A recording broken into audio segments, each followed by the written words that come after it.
Hello viewers, আপনাদের সবাইকে স্বাগতম আমাদের চ্যানেল জব অ্যান্ড টেকে। আজকের ভিডিওতে আমরা কথা বলবো এমন একটি বড় আপডেট নিয়ে, যেটার জন্য পশ্চিমবঙ্গের লক্ষ লক্ষ মানুষ দীর্ঘদিন ধরে অপেক্ষা করছিলেন। অবশেষে রাজ্যে নতুন সরকার আসার পর বাংলায় চালু হতে চলেছে আয়ুষ্মান ভারত প্রকল্প। কিন্তু সবচেয়ে গুরুত্বপূর্ণ বিষয় হলো, সবাই কিন্তু এই সুবিধা পাবেন না। কারা পাবেন, কারা বাদ যাবেন, কি কি সুবিধা মিলবে, সব কিছু সহজ ভাষায় আজকের ভিডিওতে জানাবো। তাই ভিডিওটি শেষ পর্যন্ত অবশ্যই দেখবেন। আপনারা জানেন, এতদিন পশ্চিমবঙ্গে স্বাস্থ্যসাথী প্রকল্প চালু ছিল। তৎকালীন মুখ্যমন্ত্রী মমতা বন্দ্যোপাধ্যায়ের সরকার এই প্রকল্প শুরু করেছিল। স্বাস্থ্যসাথীর মাধ্যমে রাজ্যের বহু মানুষ সরকারি ও বেসরকারি হাসপাতালে চিকিৎসা সুবিধা পেয়েছেন। কিন্তু অভিযোগ ছিল, গোটা দেশে আয়ুষ্মান ভারত চালু থাকলেও পশ্চিমবঙ্গে এই কেন্দ্রীয় প্রকল্প চালু হতে দেওয়া হয়নি। এবার সরকার পরিবর্তনের পর নতুন মুখ্যমন্ত্রী শুভেন্দু অধিকারী জানিয়েছেন, বাংলাতেও এবার চালু হবে আয়ুষ্মান ভারত। এখন অনেকের মনেই প্রশ্ন, আয়ুষ্মান ভারত আসলে কি? সহজ ভাষায় বললে, এটি কেন্দ্র সরকারের একটি স্বাস্থ্য বীমা প্রকল্প, যার মাধ্যমে গরিব ও নিম্ন মধ্যবিত্ত পরিবারগুলো নির্দিষ্ট পরিমাণ পর্যন্ত বিনামূল্যে চিকিৎসার সুবিধা পেয়ে থাকেন।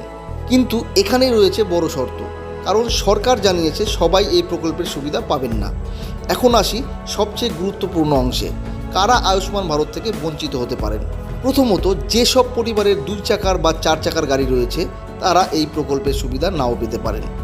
অর্থাৎ বাড়িতে বাইক বা গাড়ি থাকলে সেই পরিবারকে আর্থিকভাবে সক্ষম হিসাবে ধরা হতে পারে। দ্বিতীয়ত, যাদের মাছ ধরার নৌকা রয়েছে, তারাও এই সুবিধা থেকে বাদ যেতে পারেন বলে জানা যাচ্ছে। এছাড়াও যেসব পরিবারের বার্ষিক আয় 2.5 লক্ষ টাকার বেশি, তারা আয়ুষ্মান ভারতের আওতায় আসবেন না। অর্থাৎ এই প্রকল্প মূলত গরিব ও নিম্ন আয়ের পরিবারগুলোর জন্য রাখা হচ্ছে। এখন অনেকে ভাবছেন, তাহলে স্বাস্থ্যসাথী বন্ধ হয়ে যাবে?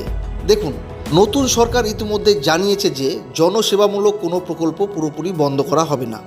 অর্থাৎ স্বাস্থ্যসাথী নিয়ে এখনোই আতঙ্কিত হওয়ার কিছু নেই। তবে ভবিষ্যতে কোনো প্রকল্প কিভাবে চলবে, সেটা সরকারিভাবে ঘোষণা হওয়ার পরই পুরো বিষয়টা পরিষ্কার হবে।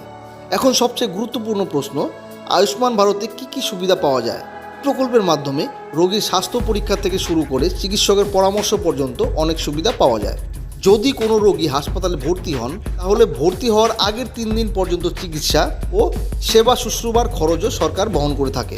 শুধু তাই নয়, হাসপাতালে ভর্তি হওয়ার পর রোগীর প্রয়োজনীয় ওষুধ, চিকিৎসার সরঞ্জাম, বিভিন্ন পরীক্ষা নিরীক্ষা সব কিছুর খরচ এই প্রকল্পের আওতায় আসতে পারে।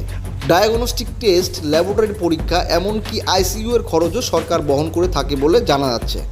অর্থাৎ বড় অসুখের চিকিৎসার ক্ষেত্রে এই প্রকল্প সাধারণ মানুষের জন্য বিশাল স্বস্তি এনে দিতে পারে। তবে একটা বিষয় মাথায় রাখবেন, এখনও বাংলায় এই প্রকল্প চালুর সম্পূর্ণ গাইডলাইন প্রকাশ হয়নি। কারা চূড়ান্তভাবে সুবিধা পাবেন, আবেদন কিভাবে হবে, কার্ড কবে তৈরি হবে, এসব বিষয়ে সরকারিভাবে বিস্তারিত ঘোষণা আসা বাকি রয়েছে। তাই সোশ্যাল মিডিয়ায় ভুয়ো খবর বা গুজবে কান দেবেন না। কোনো অচেনা ওয়েবসাইটে নিজের আধার কার্ড বা ব্যাংকের তথ্য দেবেন না।